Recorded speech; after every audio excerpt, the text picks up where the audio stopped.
हाल ही में भारत के सरकार के केंद्रीय कैबिनेट की बैठक में राष्ट्रीय आयोग जो बना हुआ है पिछड़ा वर्ग के लिए जो राष्ट्रीय आयोग बनाया गया है उसके टर्म को 6 महीने के लिए बढ़ाया गया।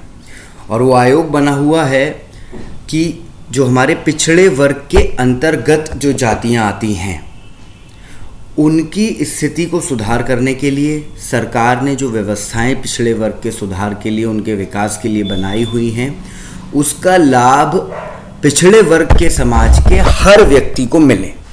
इसलिए इस आयोग का गठन किया गया है, उसकी अवधि को 6 महीने बढ़ाया है। तो अब यह आयोग जो है वो संविधान के किस अनुच्छेद के तहत बना है? क्योंकि ये एक संवैधानिक आयोग है, national commission for backward NCBC जिसको हम कहते हैं। क्योंकि यह एक संवैधानिक आयोग है तो निश्चित रूप से इसके लिए संविधान में भी जो है वो प्रोविज़न किए गए हैं। तो संविधान के अनुच्छेद 340 में आप इस पॉइंट को नोट करेंगे, नेशनल कमीशन फॉर बैकवर्ड बनाया गया है, यानी कि अल्पसंख्यकों के लिए राष्ट्रीय आयोग। क्या है इस आयोग की रूपरेखा और कैसे ये काम करता है, तो आप देखेंगे। सबसे पहले कि करंट अफेयर्स की दृष्टि से महत्वपूर्ण क्यों है ये टॉपिक, तो कैबिनेट ने केंद्रीय सूची में ध्यान रखिएगा, केंद्रीय सूची में अन्य पिछड़ा वर्ग के भीतर उप वर्गीकरण के मुद्दे की जांच करने के लिए इस आयोग का गठन किया और इसके कार्यकाल के विस्तार की मंजूरी दी है। तो ये करंट अफेयर्स का वो पॉइंट हुआ जिस वजह से हम इस टॉपिक को पढ़ रहे हैं। मैंने आपको बताया कि अनुच्छेद 340 यानी आर्टिकल 340 के अंतर्गत ये बनता है। तो क्या है इसका, हम देखेंगे वर्बैटिम कॉन्स्टिट्यूशन की लैंग्वेज में। राष्ट्रपति भारत के राज्य क्षेत्र के अंदर सामाजिक और शैक्षिक दृष्टि से पिछड़े वर्गों की दशाओं, ध्यान रखिएगा हमारे यहाँ पिछड़ा वर्ग जो है वो सामाजिक और शैक्षिक दृष्टि से निर्धारित किया गया है और उसी आधार पर फिर पिछड़े वर्ग, वो एक जाति का उपवर्ग नहीं माना गया, उनको सामाजिक और शैक्षिक। लेकिन वहाँ पर आर्टिकल 16 जब लगता है, जब उनको एम्प्लॉयमेंट में थोड़ा सा रिलैक्सेशन या रिजर्वेशन दिया जाता है, तो वहाँ पर फिर इसको जो वर्गीकरण सामाजिक और शैक्षिक दृष्टि से पिछड़ेपन का था वो जाति के आधार पर फिर उसको हम मान लेते हैं। तो वो जिन कठिनाइयों को झेलते हैं या समाज में पिछड़े होने की वजह से उनको जो परेशानियां होती हैं उसको एग्जामिन करने के लिए राष्ट्रपति जी जो है वो एक पिछड़ा वर्ग आयोग का निर्माण करते हैं। किस तरीके से उनको अनुदान देने चाहिए, अनुदानों का कैसे यूज़ होना चाहिए, किस तरीके तक समाज के ज़्यादा से ज़्यादा वर्ग तक वो पहुँचें। आपको ध्यान रखना होगा कि भारत में जो पॉपुलेशन है वो अन्य पिछड़े वर्ग की सबसे ज़्यादा है, लगभग 45 से 50% के बीच में जो पॉपुलेशन है वो अकेले उसमें पिछड़ा वर्ग आते हैं और उसके अलावा फिर SC और जनरल बाकी 50% में आते हैं।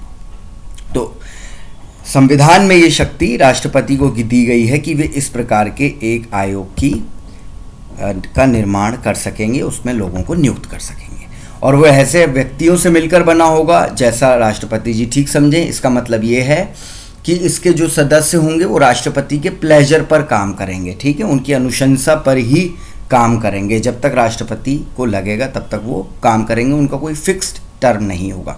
और इस प्रकार नियुक्त आयोग को अपने जो विषय निर्धारित किए जाएंगे कि भाई इस पर्टिकुलर विषय पर आपको अपना प्रतिवेदन देना है, तो उसी विषय पर आयोग अपना प्रतिवेदन राष्ट्रपति के समक्ष प्रस्तुत करेगा और राष्ट्रपति इन सिफारिशों को ज्ञापन सहित और उस पर की गई जो भी कार्रवाई है उसको स्पष्ट करने के लिए संसद के प्रत्येक सदन के समक्ष रखवाएगा। देखिए ये चीज़ें इंपॉर्टेंट होती हैं, हम लोग हमेशा कीवर्ड्स की तरफ जाते हैं कि कीवर्ड हमको मिल जाए और उसको हम पढ़ लें, लेकिन एग्ज़ाम में आजकल आप देखिए ऑब्जेक्टिव क्वेश्चंस का ट्रेंड बदला है और कीवर्ड्स की बजाय डिटेल्ड एक टॉप जो है वो लाइन को वहाँ पर पूछ लिया जाता है।